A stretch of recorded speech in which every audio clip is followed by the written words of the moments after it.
Hi, I'm Sean Reardon, Mayor of Newburyport, and welcome to the latest edition of the Mayor's Corner.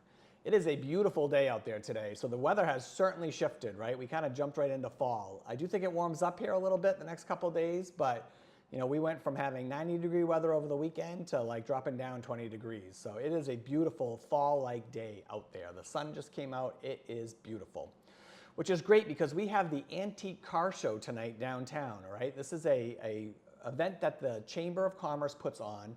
To me, it's one of the single best days of the year in Newburyport. You get a sense of what it was like way back when in Newburyport, with just filled with all the old cars, cars lined up on both sides of State Street. State Street used to be a two-way street back in the day, but we shut all that down. We shut down State Street, we shut down Pleasant, and it's all antique cars from all over, right? 1920s all the way up. You'll see a car from every generation. And it's great, and it brings so many people here in Newburyport. And I think it's like the single best event that the Chamber does, because its sole purpose is to, one, give people enjoyment, by seeing like the old cars, but it brings people to Newburyport. It brings people to our shops, it brings people to our restaurants. I just can't tell you, I have so many good things to say about it. So we're excited about that. So that's happening this afternoon. So you will see some street closures, right? But starting at 1 o'clock, so we're just about there. We're going to start closing down some of the streets so these antique cars can get in and get in the right spot. This is a very well organized event as well. I mean, every car has a spot lined up, and again, it's a lot of coordination with our police department, with our DPS. So again, hats off to the Chamber on a great event. Hats off to Arthur S. Insurance. Page Insurance, Arthur S. Page Insurance on State Street. They were a big sponsor this year that helped step up to make this event possible. So again, thank you to the Chamber. Thank you to Arthur S. Page Insurance.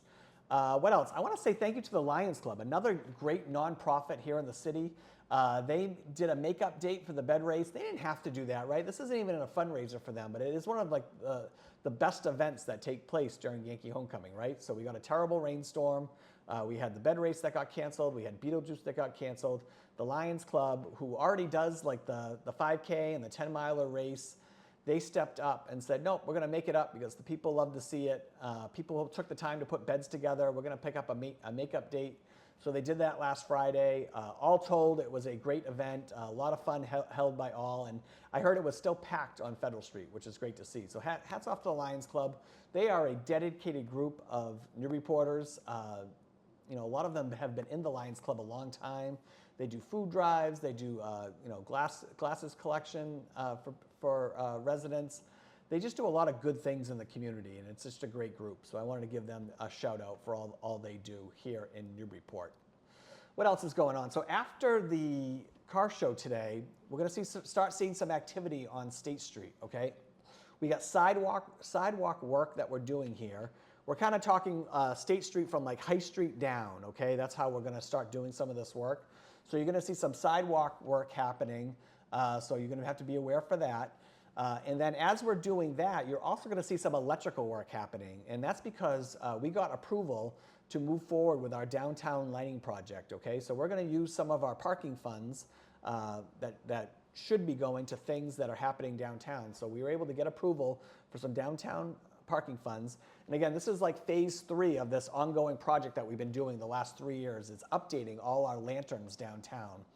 It makes a huge difference, and I've really noticed it this summer with people out and about late at night. It just really lights up downtown, which is really great. So we're kind of doing that third part of it. So what we got approval of from Pleasant Street up to, let's say, the Harris Street parking lot, right, or past the library, they don't have any lanterns, right? They kind of stopped back in the day right there. So we're going to work on putting those in.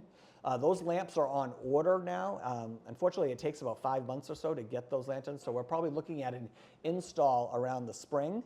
But right now, we're going to do that electrical work because we want to pave State Street, right? So we're going to do sidewalk work. We're going to do the electrical work for those new lamps that are going to go in.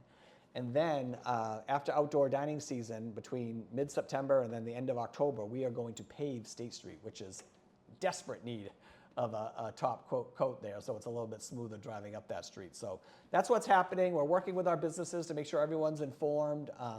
Again, as residents, you're just going to have to be aware that this work is going to be happening, and we're going to have to be careful navigating around that area. And then once all that work is done, like I said, we're going to do the final paving, and it's going to be State, Garden, and Otis Place that get paved. And that's going to finish our paving season, where we did 17 in streets in total, which is pretty great. And we're still finishing the top coat on some of those streets in the next couple weeks, but that should be done before August is over. Okay, so that's the streets. We talked about the car show.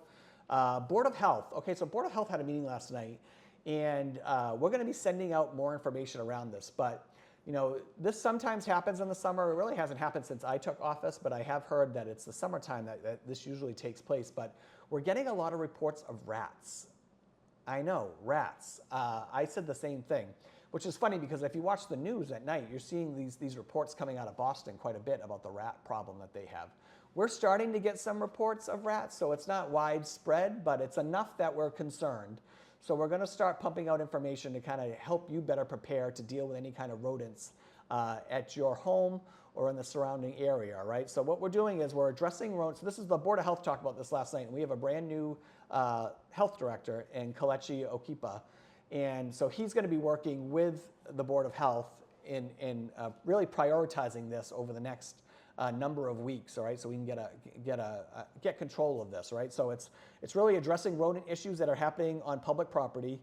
It's monitoring and controlling rodents at construction sites, right? And so, like, I heard a lot about this around the Otis Place area when the institution project was going on, right? And they're still dealing with that. So we've got to be really proactive. For example, with the Brown School and the demo of the gym coming up, there will already be a plan to address this in place. So we're working on that right now. So things like that, construction areas, really having, making sure residents have plan in place if they see work happening in their neighborhoods. We're also going to start enforcing sanitary codes and ordinances, right? Not that we weren't always doing this, but like particularly geared towards rodents. We're going to be looking at areas that we're seeing the reports, and we're going to be enforcing those so we can get a handle on this. And then just educating residents about what they can do in businesses on how they can prevent, these rat problems from popping up, and what strategies we can give them to better control that. So there's going to be a lot of information out there. There's going to be a lot of information on our website. And again, if any questions, please reach out to the health office directly. And again, like I said, for the next few weeks, this is going to be top priority here in that office. And again, we're confident we're going to be able to get this under wraps and kind of get ready for the fall and get this rodent problem under control. All right. So again, any questions, please reach out to the health office. But I'm very excited that Kelechi's on board to take this on. And I'm excited that the Board of Health recognized this and really made that directive last night at that meeting. And I was really appreciative of that. I did mention the Brown School demo, so we did update the timeline for that. So that's going to come sooner rather than later. We had a great information session last month. We'll probably end up setting up another one soon as we get closer to that date. But a few things that are going to happen here, right? We're going to start mobilizing that site for demolition. We're going to have all of our plans in place for remediation.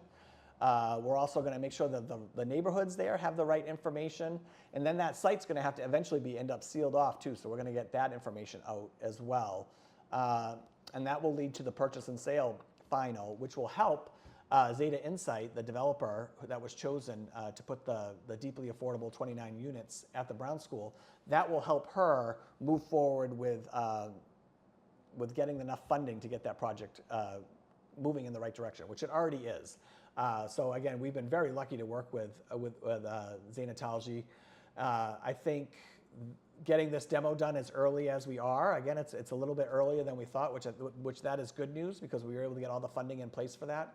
And like I said, then we can work with the neighbors on what that looks like, and then we can work on securing that site, getting that purchase and sale done, and then hopefully getting it available for more funding to be secured for that location, okay? So again, any questions, please reach out to my office, but we are moving in the right direction there, and that's gonna be really an amazing project once we get it going. A couple projects finishing up around town that you're probably seeing. Atwood Park, they did the court. We're putting in the new hoop, I believe, this week, so it's Thursday, so hopefully we'll get it done this week, new court there. But I drove by the middle school today on the hut top, and they've got 4 brand new basketball courts up there, and they were starting to put down the lines on the court there today. And what's cool about that is they kind of reconfigured the basketball courts a little bit, so it's still 2 full-size basketball courts. They moved them a little bit closer together, and we're going to be able to have a 2-lane track around those courts, which should be pretty cool for the Mullen kids and the Knock kids once school starts here in a couple weeks. So really excited to get those over with. Voluntary water restrictions still in place. The numbers haven't really changed a whole lot, so we'll have maybe a more of an update next week, but we're still testing that. We're still monitoring that small algae bloom, which is dying, but it's just at a very slow rate. And then also the water restrictions. We got a little rain and the weather's been cooler, so the levels have stayed pretty steady. So it would take something really significant to go to an involuntary water restriction. So we're still on a regular voluntary water restriction, which again, we're just asking you to water your lawns, if at all, every 3 days, and then in the morning and then in the evening. But we've had a pretty consistent amount of rain in the forecast, so we should be pretty good as far as that goes. And lastly, if you're around this weekend, we're doing a ribbon cutting at the Museum of Old Newbury on High Street. That is Sunday at 4 o'clock. I'm going to be there. It should be a great time. That's a wonderful organization. Bethany does a great job there, so I'm looking forward to that. And that's my Mayor's Corner this week. Get out there and enjoy this beautiful weather. Get down to the car show tonight in downtown Newburyport, and I will see you all next time on the Mayor's Corner.